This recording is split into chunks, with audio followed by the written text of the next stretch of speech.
In section 11.5, we're going to look more specifically at or and problems. We've been finding the probability of something or something, something and something. With single stage events, it was pretty easy to determine those probabilities. And with multi-stage events, we drew tree diagrams and listed the sample space and then was able to find those probabilities. Well, now we're going to look at algebraic ways to find those without drawing the tree diagram. So we're going to look at or problems first. So two events, A and B, are mutually exclusive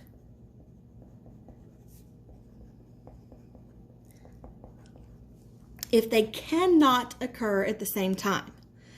That means if their intersection is empty.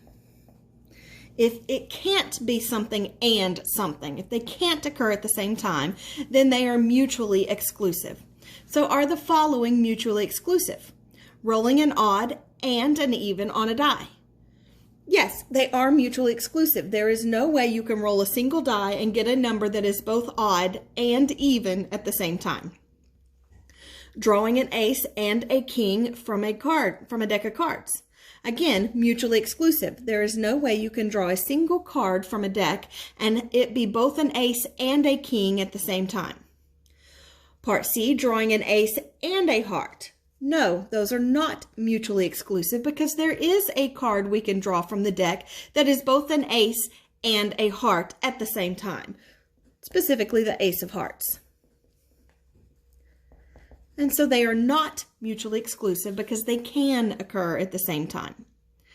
Well, it turns out if they are mutually exclusive, like A and B, if A and B are two mutually exclusive events, then the probability of A or B occurring. So the probability of A or B, if they're mutually exclusive, would be the probability of A plus the probability of B. If they can't occur at the same time, then we can find the probability of the first thing, the probability of the second thing, add them together, and that'll give us the probability of one or the other occurring. And so again, this only works if they're mutually exclusive. So for example, rolling an odd and an even on a die is mutually exclusive. And so we can find the probability of rolling an odd or an even if we're looking for the probability of an odd or an even. Well, the formula says we're going to have the probability of an odd plus the probability of an even. And so the probability of rolling an odd on a die, well, that's a 1, a 3, or a 5. So 3 out of the 6 possible outcomes. To roll an even would be a 2, a 4, or 6. So again, that's 3 out of the 6 possible outcomes. When we add those together, we already have a common denominator. And so we end up with 6 out of 6, which gives us a probability of 1. So the probability of rolling an odd or an even is 1. Now again, this is or, not and. Because notice the probability of odd and even would be 0 because there is no way we can get a number that is both odd and even at the same time. Here's another example. Find the probability of drawing an ace or a king when drawing a single card from a standard deck. So if we're looking for the probability of an ace or a king, since those are mutually exclusive, they cannot occur at the same time. We cannot have a card that is both an ace and a king. Then we can just use our formula. We can take the probability of an ace, the probability of a king, and add them together. So the probability of an ace, remember there are 4 aces in the deck out of the 52 total cards. And if we don't reduce, because we know we're going to have out of 52 cards here as well, there are 4 kings in the deck. So 4 out of 52. Again, if we haven't reduced, we already have a common denominator, and we can add and we get 8 out of 52. And then once we get 8 out of 52, that's when we can reduce. That would reduce to 4 out of 26, so 2 out of 13.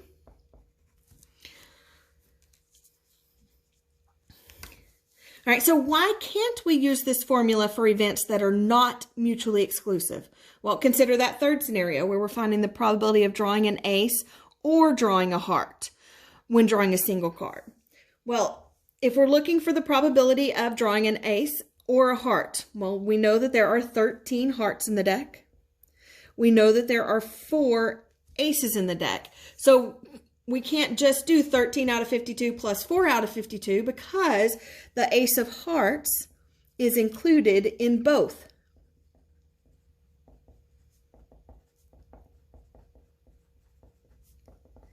It's one of the 13 hearts. It's also one of the 4 aces. So just like with sets, when we had things that were included in both and we double counted that overlap, that intersection, we had to subtract it. Same thing we need to do here.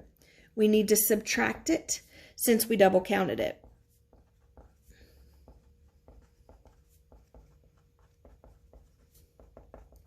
And so it will be 13 out of 52 for a heart, plus 4 out of 52 for an ace, minus the 1 out of 52 that we double counted, the ace of hearts that we counted twice.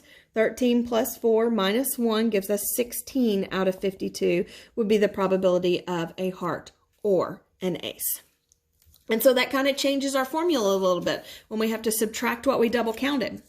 So if we let A and B be 2 events in our sample space S, then we can find the probability of A or B by doing the probability of A plus the probability of B minus the probability of A and B.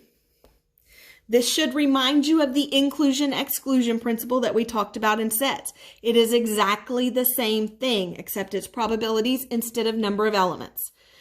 And so the only difference between a probability and a number of elements is that we to put the number of elements over the number of elements in the sample space to get the probability.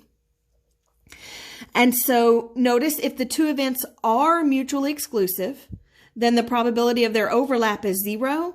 And so then we would do probability of A plus the probability of B minus 0, minus the probability of the overlap, which would be 0, which would get us back to just the probability of A plus the probability of B. And so this addition rule always works whether they're mutually exclusive or not. If they're mutually exclusive, you'll be subtracting 0. If they're not, you'll be subtracting the overlap. And so this is our addition rule for probability. If we're looking for the probability of something or something, this is the rule we use. Probability of the first plus the probability of the second minus the probability of the overlap. Here's an example on the top of the next page. We had this same example before. This is the age and the party affiliation in a specific county. And so this time, if one voter is chosen from the survey, what is the probability that the voter is an independent or between 39 and 49 years old? So for or, remember we're going to do probability of an independent plus the probability of between 39 and 49 minus the overlap. So the probability of an independent would be 499 out of 3228. The probability that the person is between 39 and 49 years old would be 773 out of the 3228. So we're going to add those together.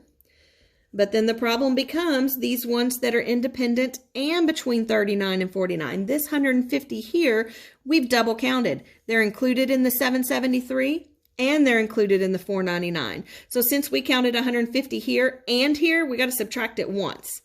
And so we subtract the 150 out of 3228.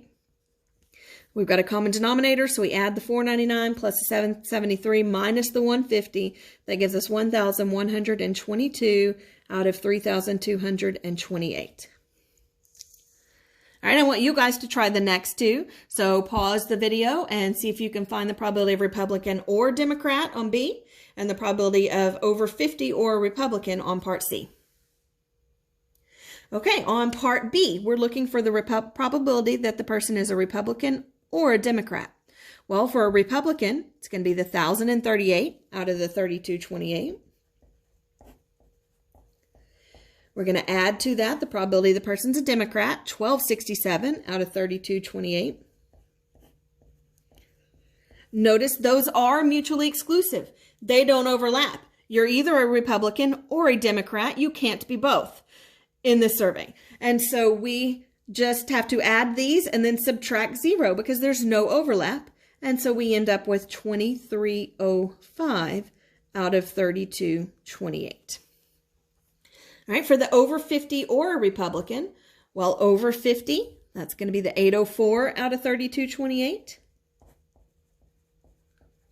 Republican's going to be 1,038 over 3228.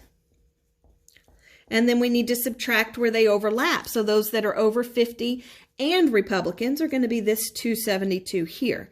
So we've counted them twice. We need to subtract them once. And so 804 plus 1,038 minus 272 gives us 1,570 out of 3228. All right, so let's switch and look at AND problems. We will stop here and we will do that in the next video.